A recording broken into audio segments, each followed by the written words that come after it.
Joining us now, Tom Lee, CIO and head of research at Fundstrat. Tom, good morning. We were just saying how this market has done a very good job of kind of shaking off or looking beyond the geopolitical situation over the last 4 or 5 weeks, really following the script, as you've pointed out, of other geopolitical conflicts in the past where, markets bottom well before things are fully resolved. But how do you view things right now after this nice winning streak in the market and the reliance on Mag 7 and semiconductors to get us here? I think the risk reward for stocks is still pretty good.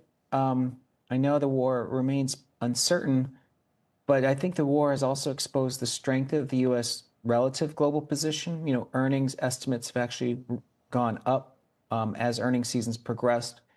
The U.S. is a leader on AI, and that productivity lift is meaningful. I think it's really one of the drivers for not only GDP, but one of the reasons U.S. companies have been resilient. And I know there's a lot of investors still on the sidelines. So I think the war remains uncertain. And I mean, it certainly looks like it's going to be a longer war. But I do think stocks actually still have some tailwinds actually as we get through May and into July.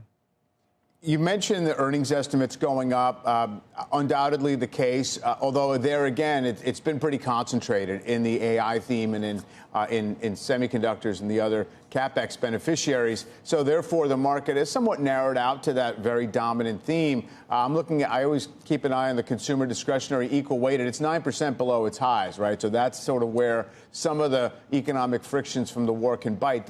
So is that okay? Is that a good formula for how this market can continue toward your targets higher? I think one of the reasons why it does feel concentrated is the AI story, which is a global productivity story, right?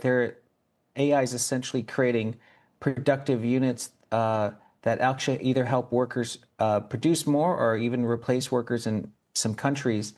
It's primarily taking place in just the U.S. and China. And so I'm not surprised in a way that we could see the U.S. companies actually disproportionately benefiting this because it's not really taking place in Europe. So I'd sort of expect that concentration. But, as far as like the effects later this year from higher oil, I think that's a negative consequence. And I think it raises questions about what the Fed could do. And in fact, of course, we're getting a new Fed chair. That's why I think later this year, the markets could actually face a test around that. But for now, I think it's just an earnings tailwind story. And actually, you like software, Tom. On Friday, you named it a top sector pick. Was there anything from earnings season, maybe from Microsoft's report, Atlassian? I mean, there are a number of software companies that have reported. Anything that you heard specifically that made you feel better about the sector? Well, I think one of the things that's apparent to us around software is I know that investors are correctly thinking that they should question, the durability of these software models over time.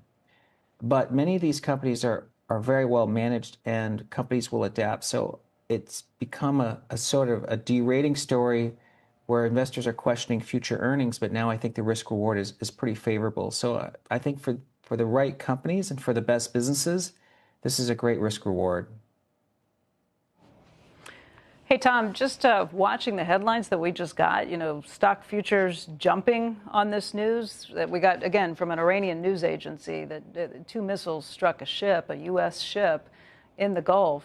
What do you do with that? I mean, obviously, we're still trying to react pretty quickly with this, but the futures sold off sharply on this. Dow futures down by 375 points. The S&P futures off by 40. How do you take these headlines? I'm not surprised in the short term markets are going to react on a risk-off way. It makes a lot of sense because this adds to the fog of war.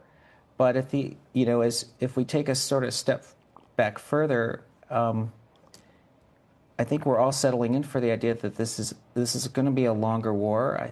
I know it's going to have some effects on oil prices, and one of the things we've been writing about to our clients is really just puzzling over the fact that there's a price for oil today in the futures markets, but it doesn't seem to reflect the reality of there's acute shortages developing, and eventually price has to react. So for now, it's been pretty remarkable to me that the market's been able to see through that, and it's one of the reasons our base case is for markets to make it to the S&P to 7,300. But I do think at some point there could be a reckoning later this year. And I think part of it is the Fed being tested, a new Fed. And the second part is, the market trying to reconcile the shortage of oil and the fact that futures prices haven't really reflected that shortage. Yeah, I mean, I know you've been, Tom, on that idea that there might be a larger than normal, so to speak, correction at some point hitting later this year. Also interested to say you think that, some investors are still kind of off sides and underinvested after this rally we've gotten back to all-time highs, and that specifically retail investors seem as if they were kind of wrong-footed by this move, which goes in line with what I've been watching as well. It kind of got shaken out near the lows, and the news kept them out. So where does that stand? I think we're still, when we look at investor positioning, 2026 is unusual because in past corrections, retail investors were the steady buyers, but this year it looked like they were selling into the lows. There's still a lot of cash on the sidelines. Sentiment's still really muted. And in our conversations and surveys with clients, we could still see that cautious positioning. So I do think that today's pullback is going to eventually be bought because, again, the underlying structure of the market is a good earnings visibility story with AI. And of course, demand for AI picks up if energy prices and other pressures are causing corporate margins to be under pressure. So I think investors are going to buy this dip. Tom, good to talk to you. Catch up with you again soon. Thank you.